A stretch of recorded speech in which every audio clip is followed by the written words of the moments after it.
It's Conduit News Radio with Paul Harrell.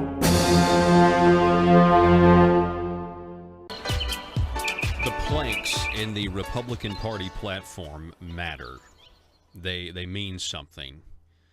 There are people in Arkansas who have been Republican for a very long time, and they've always wanted to see their neighbors vote the way that you assumed that they believed on the issues, issue by issue. And they've knocked doors. We now have a majority Republican legislature in the Senate and the House. We got a Republican governor, and yet we don't have the reforms implemented. And we've really started taking and making huge.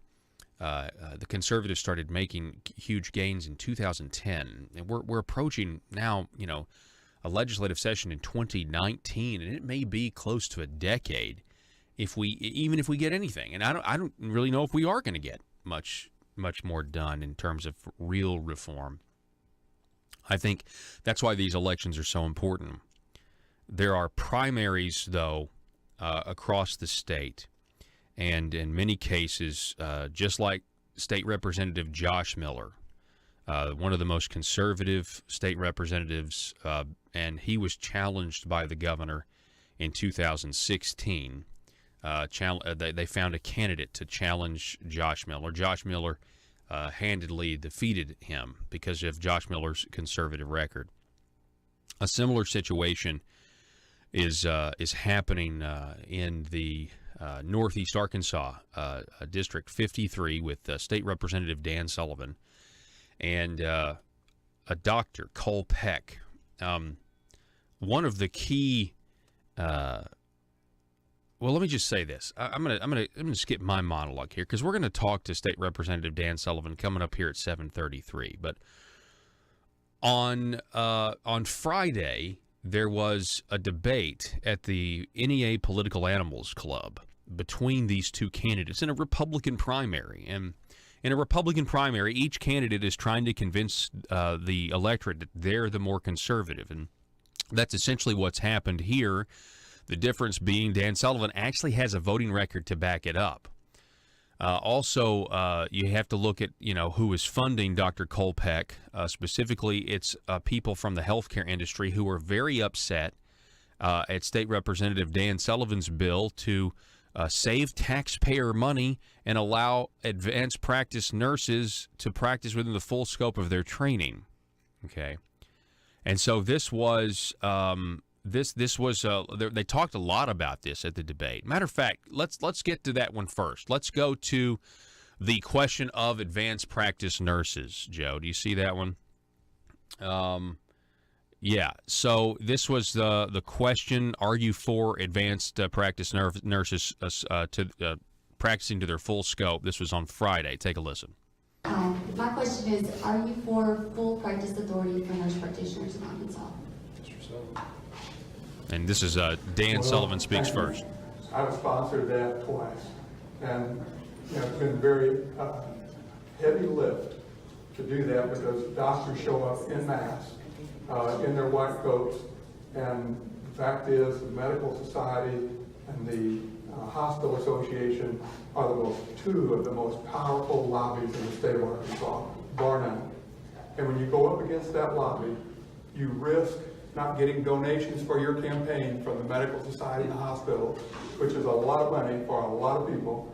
You also risk not being on committees and not being being seen as somebody who will toe the line and do what you're supposed to do. I fit in that category, but I've stood for that because it's the right thing to do for Arkansas, and it will drive down the cost considerably. But to me, the issue is not just whether we allow licensed people to practice to the full scope of their training and ability. As I mentioned, in Arkansas State, we're well-trained, well-qualified, highly successful people and professional people. And we're going to let them come out and we're going to cap them and say you can't do that. How many other degrees at Arkansas State are you willing to do that to? How many would you be willing to limit what those people can do? It's only the rare group where we put that cap on expertise and professionalism. To me, it's also about my ability to choose to go to you. If I choose to go to you, who is the medical society and the medical board, to tell me I can't. That's between you and us. And I stand for personal freedom. Again, just another example. I get to carry around a loaded weapon, but I can't choose to go see an APN. It just doesn't sound right. Stop. Thank you. It's a great moment there where, and I'm going to ask Dan about that when he comes on here. This concept of we just are not for. We have a system that's not for personal choice, and he stands up for personal freedom to be able to choose your health care provider. But the regulations in Arkansas are not like the regulations elsewhere. So we have advanced practice nurses who leave the state of Arkansas because of regulation, because they can't practice to the full scope of their practice. Now, Cole Peck and his backers oppose a legislation that would allow advanced practice nurses to practice within the full scope. We'll listen to what Cole Peck says about this.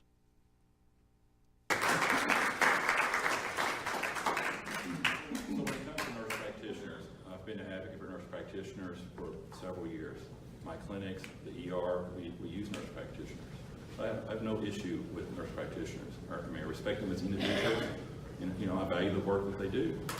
But when a nurse practitioner graduates, they have about 2,000 to 3,000 clinical hours before they see their first patient.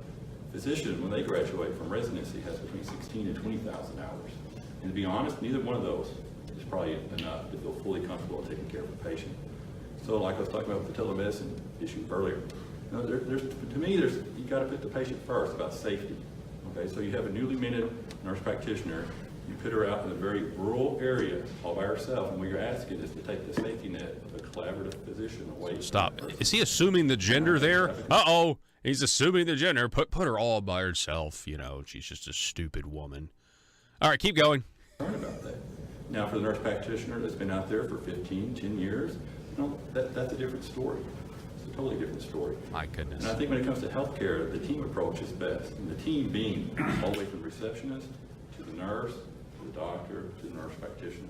It should be a team approach, all working together to deliver the best care possible. And so, yeah, I support nurse practitioners. And for freedom to choose, you can see a nurse practitioner in the next 5 minutes if you want to.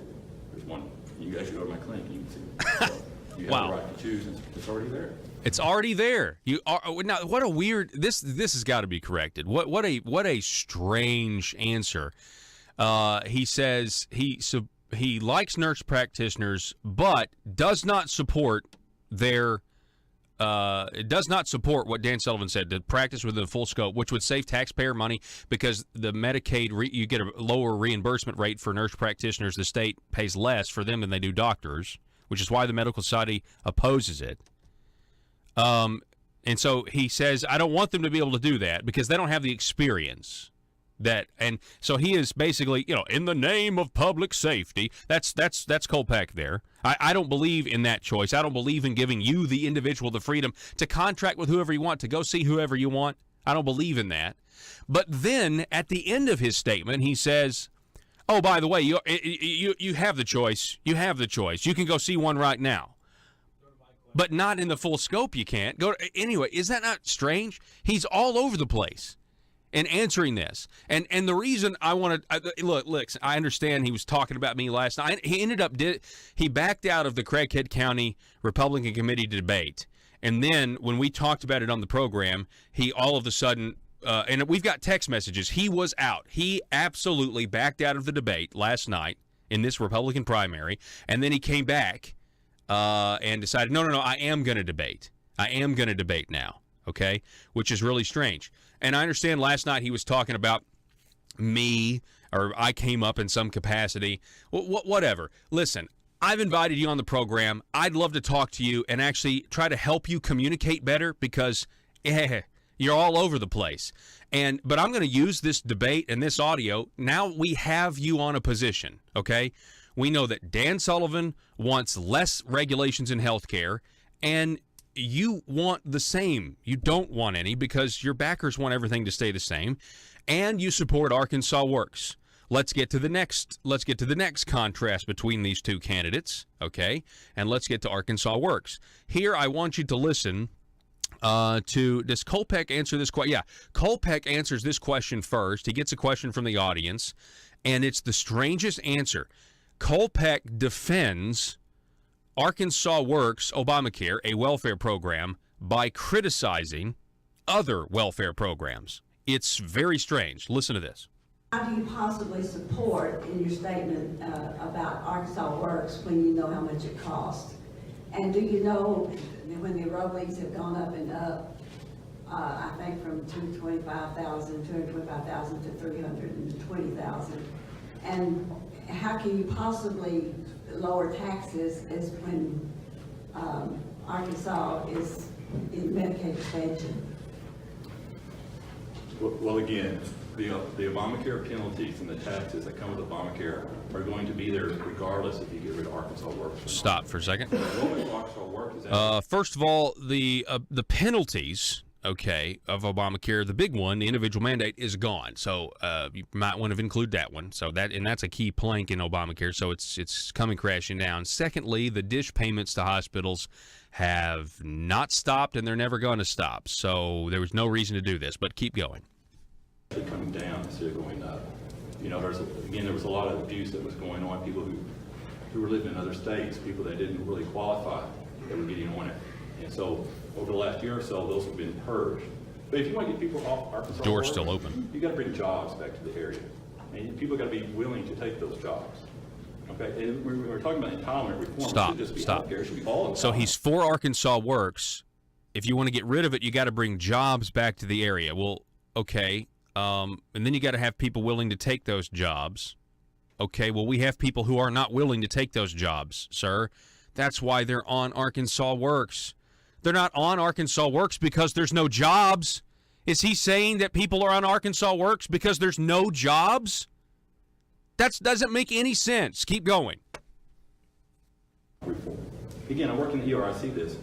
Like in the springtime, you'll see all these people who are they don't even pay taxes. They get all this money back. They're out buying new phones, new cars.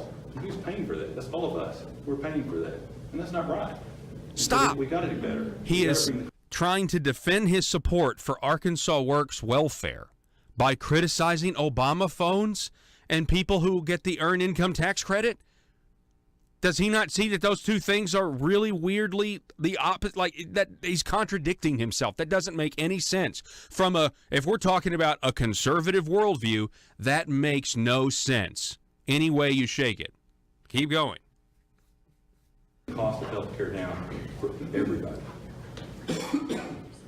All right, so we've got to bring the stop. We got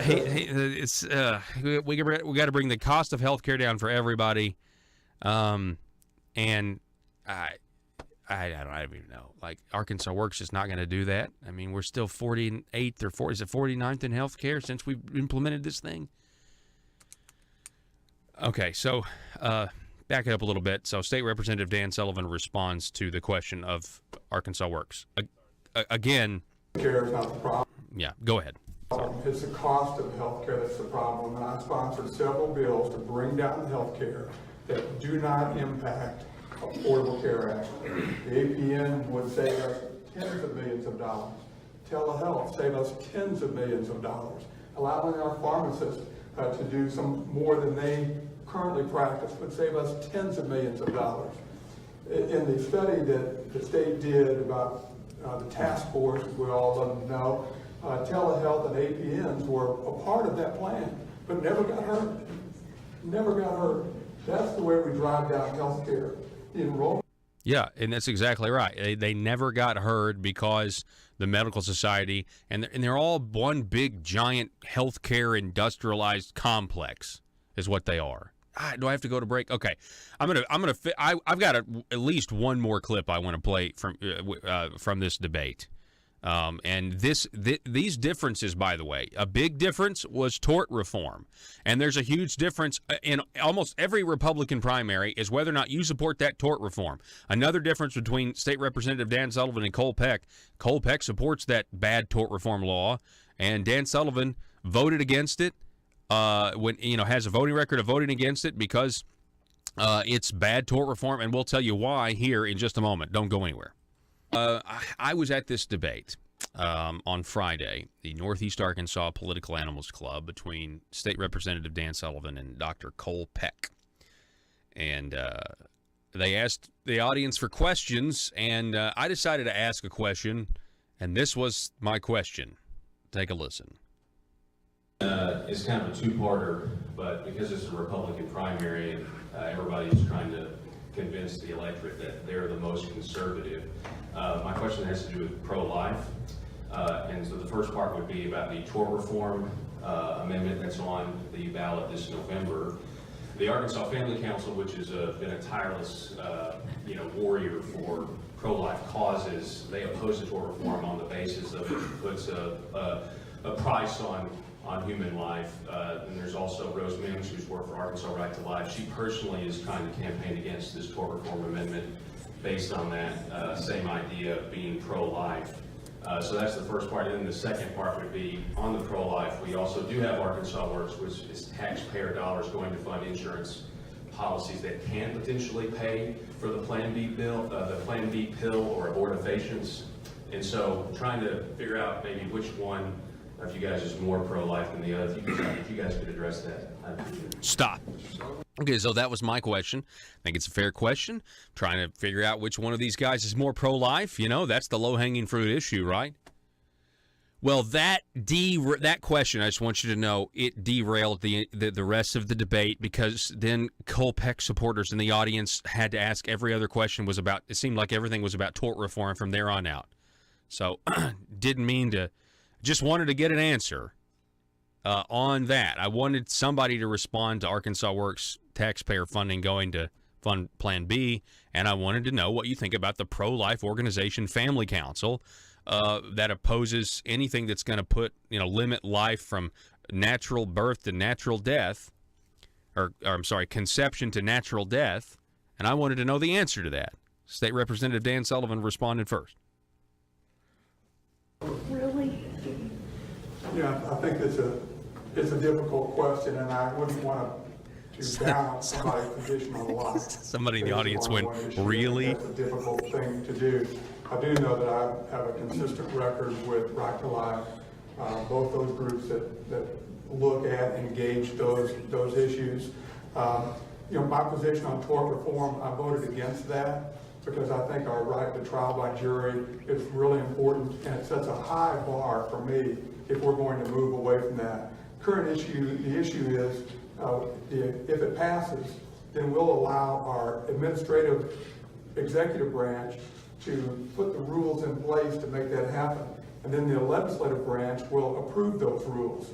Folks, if you listen to the radio this morning, we've got a number of legislators going to jail. And I don't trust those folks to make the rules and set those by tort reform.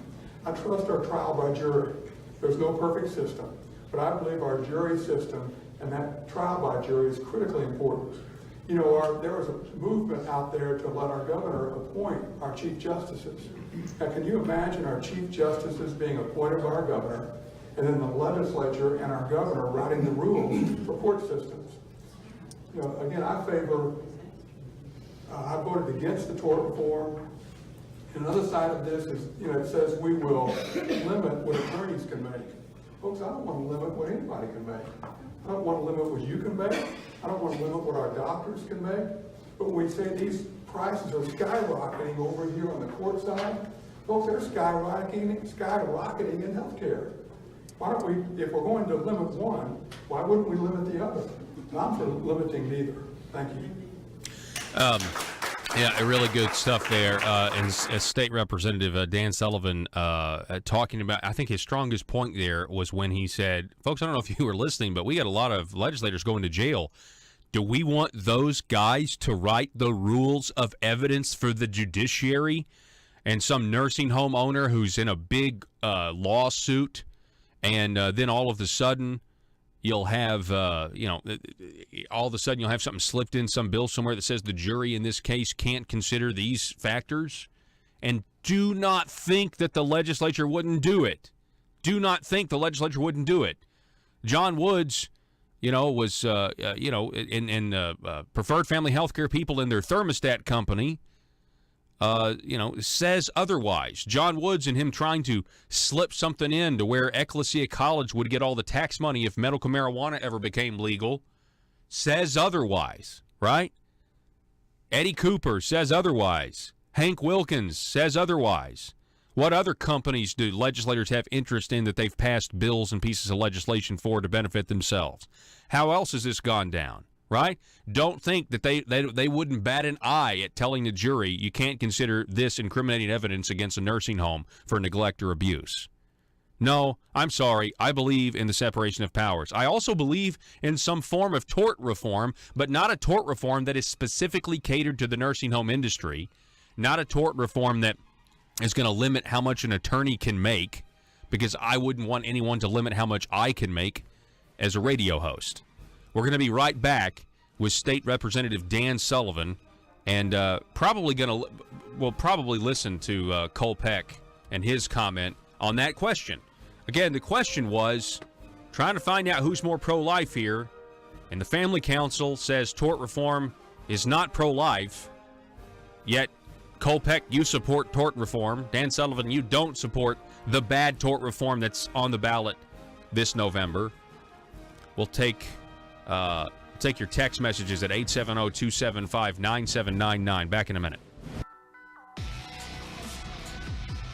All right, ladies and gentlemen, welcome back to the program. Also, welcome. We got Dan Sullivan.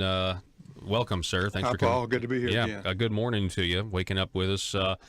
So you're in this primary. The early voting has started. I want to be clear. I've invited your opponent on, multiple times. He's welcome to come on still, even though I think I just would have a lot of questions for him. It's a great opportunity, Paul, to whether you agree with people or disagree with people, your representatives have an obligation to talk not only with the people who agree with you, but also with the people who might contend with you. And that's difficult to do as a state rep or our senator, is go on stage or go in front of a group that disagrees with you. But that's your obligation. That's what you're elected to do. Yeah, and you try to convince people with your argument when you do have a disagreement. I think you're exactly right. I want to finish up with this statement, though. The Northeast Arkansas Political Animals Club, we got your position on tort reform. You are against it. You voted against it. We don't, because, I don't have a lot on your opponent in terms of his positions, but this debate with the Northeast Arkansas Political Animals, really appreciate them and putting this video out on Facebook.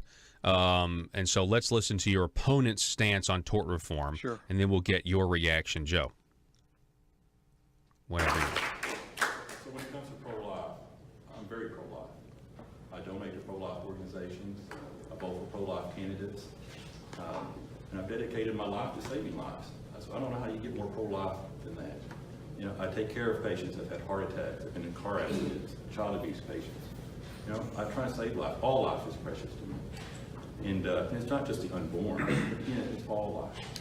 So I'm very pro-life. And when you talk about tort reform, putting a, quote, price on life, to be honest with you, I disagree with that. We put a price on life. Do I think it's right? No, I don't think it's right. There is no price to life, but it's not a tort reform issue. For instance, you come to the ER, I save your life. They put a cap on that. There's a price. How much your life is worth to Medicare if I save your life in the ER? $180. All right, stop. So that was Cole Peck. He said that we do put a price on life. Do I think it's right? No. So my question would be, well, then if you don't think it's right, why would you support the tort reform? Because he does support the tort reform. He's very clear he supports this bad tort reform amendment on the November ballot. Dan, just let me get your reaction to that. Yeah. First, a person can have a right to life position different from what tort reform is. So I concede his position that he's for it. But there are a lot of other organizations and well-respected organizations. Pro-life organizations. Pro-life. And, Paul, when you look at the whole spectrum of what conservatives do and what conservatives say, everybody or anybody can claim to be a conservative.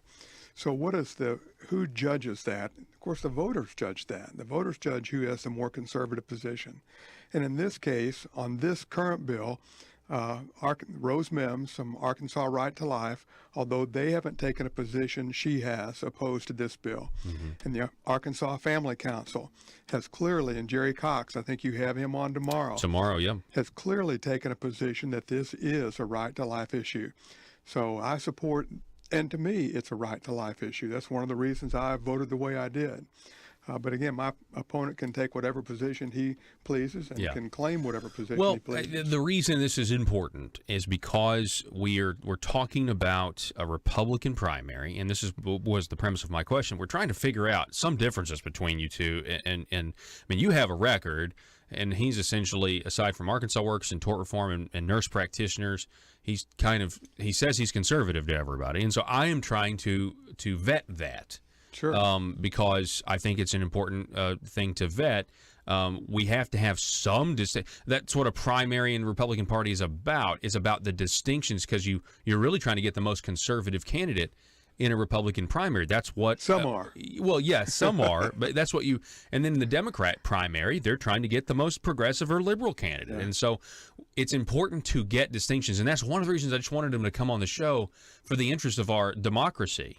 To be able to really let the people decide, but they have to know how you guys differ. Not just saying we're all alike all the time.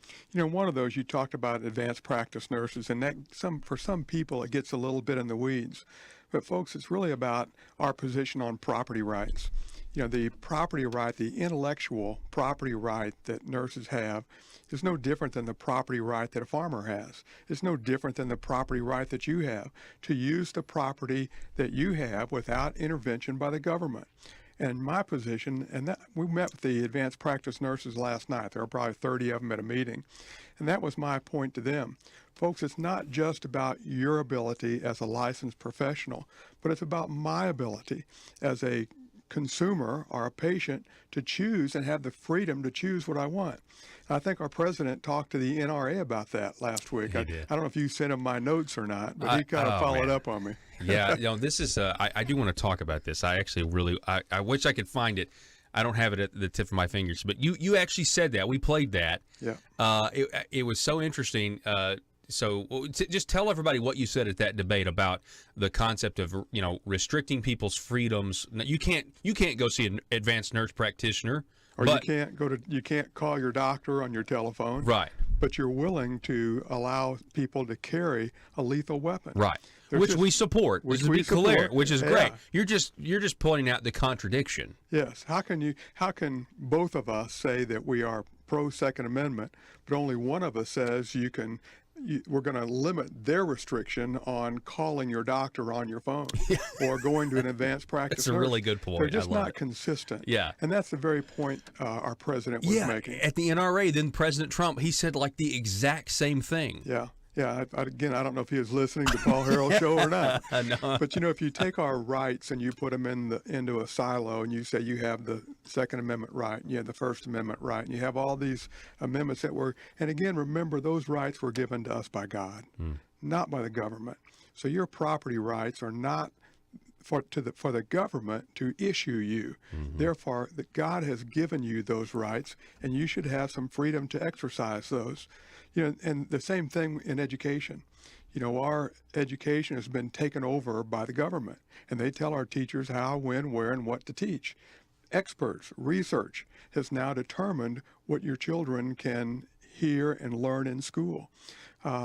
And it's the same way in medicine now. The government is taking over medicine. And in our educational system, and again, I'm not blaming the teachers. The teachers are the end of the whip on this, and they're getting yanked around everywhere because we have government education. I hope our healthcare system doesn't go the same way.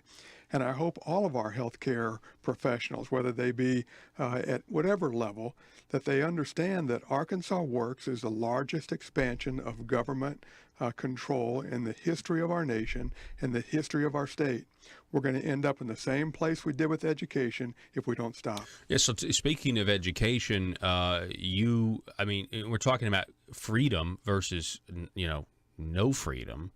I mean, we had to pass legislation, right? You were integral in passing legislation just to be able to hang a poster in school that says, "In God We Trust." Absolutely. And, of course, we had the bathroom issue there for a while. And, again, they're all the same issue. It's about people being free to choose. At one point in our nation's history, we had that freedom. And government at a point stepped in and said, we're going to start restricting your freedom. And some of us now are trying to get back to the point where it used to be, where you have many freedoms to choose what you want to choose without government interference. We are one of the most highly regulated states in the nation. I think we're fifth from the bottom, or at the top, however you view it, and the number of regulations that we have that just restrict what you can do. And it's time we have real pushback on that and fight for that. But, our government systems, when you fight that, when you propose legislation, when you try to move it back and give people more freedom, the powers that be, the people that are benefiting off of that, the people that are collecting money from the government are going to push back, and they're going to push back hard. Yeah, and they really are pushing back hard. Your opponent has put out some mailers that are very negative and attacking you, calling you self-serving. How do you respond? How do you respond to the negativity behind some of the stuff he's saying? Well, we had a meeting last night at the Republican committee, and it went that way. And I'll tell you what my response was. My response was to the very first thing I did when I decided to run for office was go join the Republican Party. I stayed very positive last night and want to continue to. Our Republican Party is an important part of what's going on in politics. We have a very conservative Northeast Arkansas Republican Committee. They knock doors, they help collect money, they help distribute money, they hold signs. They're very supportive. And as a member of that committee, I support our other Republicans. And of course, we have some disagreements, but that's family. And we work that out, but we still hold together.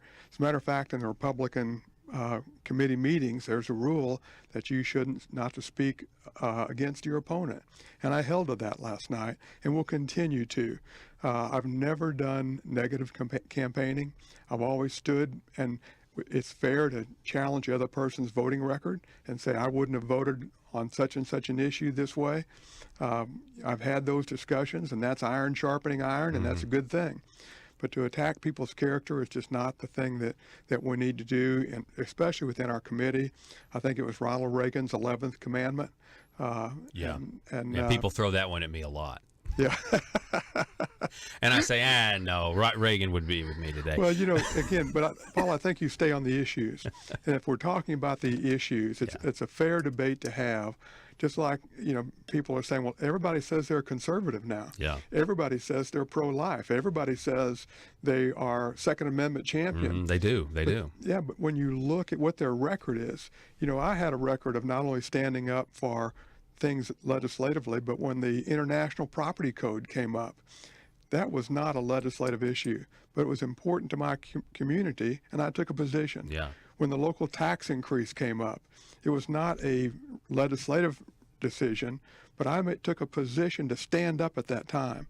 And I think people who decide to run for office need to have a record that I'm a conservative, but here are 3 or 4 things that I've done, even though I wasn't in elected office. Here are some things I've done in the community that demonstrate that I've been conservative.